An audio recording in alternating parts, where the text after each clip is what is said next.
ఇంకా విద్యుత్ సంస్థ అత్యంత కీలకమైనటువంటి సంస్థ. ఆ విద్యుత్ సంస్థలో కూడా మీరు మొత్తం ఆంధ్రోలోనే నింపారు. 4 డైరెక్టర్లు ఉంటే 3 ఆంధ్రోలు ఉన్నారు విద్యుత్ సంస్థలో. దాని పర్యవసానం ఏం జరుగుతుంది? ఇలా హైదరాబాద్లో గచ్చిబౌలిలో బంజారాహిల్స్లో 4 గంటలు కరెంటు పోతుంది. ఏదైతే ఇండస్ట్రీస్ కోసం పార్కులు పెట్టినామో అందులో 3 గంటలు కరెంటు పోతుంది. ఇక రైతులనైతే పట్టించుకున్న నాదులు లేదు, ఎప్పుడు కరెంట్ వస్తుందో ఎప్పుడు పోతుందో తెలియనటువంటి పరిస్థితి ఉన్నది. మీరు మొత్తం ఆంధ్రోలను నేను 3 పేర్లు చదువుతా ఇయ్యాలి ఖచ్చితంగా. 4 ఎస్పీడీఎస్సీలో మీరు డైరెక్టర్లు పెట్టుకుంటే అందులో నందకుమార్ అంటే ఆయన, నరసింహులు గారు అంటే ఆయన, సుధా మాధురి అనేటటువంటి మేడము, వీళ్ళందరినీ కూడా మీరు డైరెక్టర్లు వేసుకున్నారు. వీళ్లను ఆంధ్రోలను డైరెక్టర్లు వేయడానికి 7 సీనియారిటీ ఉన్నటువంటి తెలంగాణ వాళ్ళను పక్కన పెట్టి ధర్మాధికారి కమిషన్ ఇచ్చినటువంటి రిపోర్టుని మీరు ఆసరాగా చూపించి, ఒక సాకుగా చూపించి ఇవాళ ఆంధ్రోలను తీసుకొచ్చి తెలంగాణ కరెంటు మలిపోయే విషయంలో మీరు ఊసబెట్టిర్రు. మరి కరెంట్ ఎట్లా వస్తుందండి? ఎట్లుంటుంది? తెలంగాణ ప్రయోజనాల మీద వాళ్ళకి ఏం ఇంట్రెస్ట్ ఉంటుంది? ఇదివరకు కేసీఆర్ గారు ఉన్నప్పుడు ఒక్క నిమిషం అన్న కరెంటు పోయిందా? ఇలా హైదరాబాద్ మహానగరంలో విశ్వనగరం చేద్దాం అనుకున్న దగ్గర 3-4 గంటలు కరెంటు పోతుందంటే దీని వెనుక ఆంధ్ర కుట్ర లేదా?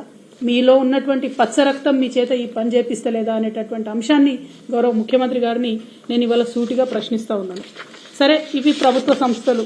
ఇక ఇంకా కామెడీ ఏంటంటే ఇప్పుడు ఉన్నటువంటి గౌరవ ముఖ్యమంత్రి గారే అసలు అడ్వైజర్లే ఉండొద్దు అని కోర్టుకు పోయి కేసులు వేసిండ్రు. ఎవరు ఉండొద్దట అడ్వైజర్లు రాష్ట్రంలో, వాళ్ళు వేస్ట్, వాళ్ళేం అడ్వైజులు ఇస్తారని చెప్పారు. మరి ఇవాళ మీరు ప్రభుత్వంలోకి వచ్చినాక ఎంతమందిని అడ్వైజర్లుగా పెట్టుకున్నారండి? మీరు పొలిటికల్ రీహాబిలిటేషన్ కోసం పెట్టుకున్నటువంటి అంశాలు కాదా? సరే పోనీ పొలిటీషియన్స్ని అడ్వైజర్లో పెట్టుకున్నారంటే నాయకులు కాబట్టి వాళ్ళకి అవగాహన ఉంటారు కాబట్టి, ఇప్పుడు మా షబ్బీర్ అన్న ఉన్నాడు, ఇటువంటి వాళ్ళని అడ్వైజర్లుగా పెట్టుకుంటే మంచిదే డెఫినెట్గా. కానీ అసెంబ్లీలో, తెలంగాణ అసెంబ్లీలో ఆయన ఆంధ్ర ఆయననే అంటారు, మరి ఈయన ఎవరో నాకు తెలియదు, ప్రసన్న కుమార్ గారు, ఈయన అసలు ఎక్కడ కూడా ప్రభుత్వంలో పనిచేయలే, జీవిత పర్యంతం ఢిల్లీలో ఎవరో జడ్జి గారి దగ్గర పనిచేసిండట. మరి ఈయనను తీసుకొచ్చి లేని కొత్త పోస్టును క్రియేట్ చేసి ఇలా అసెంబ్లీలో ప్రసన్న కుమార్ అనేట ఆయనని అడ్వైజర్గా పెట్టుకున్నారు. మరి ఈయన ఏం అడ్వైజులు ఇస్తాడు? దేనికోసం అడ్వైజ్ ఇస్తాడు? లేని కొత్త పోస్ట్ ఎందుకు క్రియేట్ చేసిరు? మీరు ప్రజాధనాన్ని ఎవరి కోసం వినియోగం చేస్తున్నారు మీరు?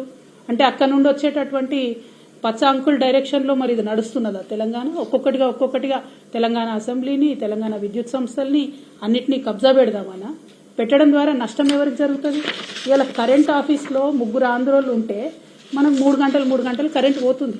రేపు అసెంబ్లీలో ఆంధ్ర అడ్వైజర్లు ఉంటే మరి ఏం జరుగుతుంది? దయచేసి తెలంగాణ ప్రజలు ఒకసారి ఆలోచించాలి. ఇక రేవంత్ రెడ్డి గారు ఇంకా దారుణం ఏంటంటే వ్యక్తిగతంగా ఓటుకు నోటు కేసు ఆయనది ఏదైతే ఉందో దానిని వాదించినటువంటి లాయర్లు, ఒక మేడం పేరు దేవనా సేగల్, ఇంకో 2 ఆడపిల్లలు ఉన్నారు, అట్లనే తేరా రమాకాంత్ రెడ్డి గారు, అట్లనే ఇంకా ఆయన ప్రభుత్వంలోకి రాకముందు అప్పుడు కేసీఆర్ గారి ప్రభుత్వం చేపట్టినటువంటి ప్రాజెక్టులను ఆపడానికి చచ్చిపోయిన వాళ్ళ పేరు మీద దొంగ కేసులు వేసినటువంటి ఇంకొక వ్యక్తికి, ఇట్లాంటి వాళ్ళందరినీ కూడా సుప్రీంకోర్టులో ఇలా అడ్వకేట్ ఆన్ రికార్డు పెట్టారు. అంటే మొన్నటిదాకా రేవంత్ రెడ్డి గారు జేబులోకి వెళ్ళి జీతం ఇచ్చారు వీళ్లకు. ఇవాళ మన తెలంగాణ బిడ్డల రక్తం, స్వేదం, మనం కట్టే ట్యాక్స్, మన తెలంగాణ ప్రభుత్వ ఖజానా నుంచి ఆయన ఓటుకు నేటు కేసు వాదించిన మొత్తం టీంనంతటిని కూడా సుప్రీంకోర్టులో పోయి నింపుకున్నారు. మరి ఇదేం పద్ధతి? ఇదేం న్యాయం? ఎవరు లేరా ఇంకా కొత్త వాళ్ళు, న్యూట్రల్గా ఉండేవాళ్ళు, తెలంగాణ రాష్ట్ర ప్రభుత్వ ప్రయోజనాల కోసం పనిచేసే వాళ్ళు ఎవరు లేరా? మీ ఓటుకు నేటు కేసుని మీ ప్రైవేట్ టీంని తీసుకుపోయి అలా సుప్రీంకోర్టులో పెడితే నిజంగా కాంగ్రెస్ పార్టీలో ఇంతమంది సీనియర్ నాయకులు ఉన్నారు, ఒక్కరు కూడా ప్రశ్నించకపోవడం చాలా దారుణం.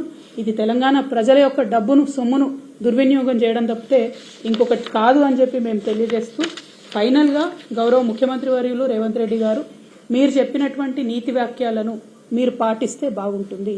ఉద్యోగాల విషయంలో మీరు అడ్డంగా అబద్దాలు ఆడారు. ఉద్యోగాల విషయంలో కేసీఆర్ గారిని బద్నాం చేసే ప్రయత్నం చేసిండ్రు.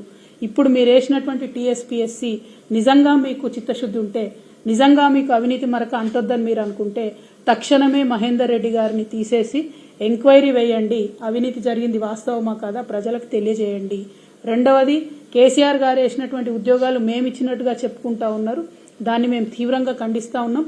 మీరు ఇప్పటివరకు ఇచ్చిన 60 ఉద్యోగాలే, ఇంకా కొత్తగా ఏం ఉద్యోగాలు ఇస్తారో, డిసెంబర్ వరకు ఏం ఉద్యోగాలు ఇస్తారో తెలియజేయవలసిందిగా కోరుతా ఉన్నాం. మూడవది, విద్యుత్ సంస్థలో నియామకం చేసినటువంటి ఆంధ్రోళ్లను తక్షణమే తీసి తెలంగాణ డైరెక్టర్స్ వేయాలని మూడో డిమాండ్ చేస్తా ఉన్నాం. నాలుగవది, సుప్రీంకోర్టు ఆఫ్ ఇండియాలో మీ పర్సనల్ కేసులు, మీ అవినీతి కేసులు, మీ దొంగ కేసులు వాదించి ఆనాడు తెలంగాణ ప్రభుత్వం మీద దొంగ కేసులు వేసిన టీంని తీసేసి నిజంగా టాలెంట్ ఉన్నటువంటి వాళ్ళను, నిజంగా తెలంగాణ ప్రభుత్వ ప్రయోజనాలు కాపాడే వాళ్ళను పెట్టాలని డిమాండ్ చేస్తూ మరి మీ యొక్క చిత్తశుద్ధి నిరూపించుకోవాలి. మీరు ఇన్ని రోజులు చేసినటువంటి ఆరోపణలను దాన్నన్నింటినీ కూడా తప్పని నిరూపించే విధంగా ఉన్నటువంటి మీ వ్యవహారాన్ని సరిదిద్దుకోవాలని సూచన చేస్తా ఉన్నాం. Thank you. జై తెలంగాణ.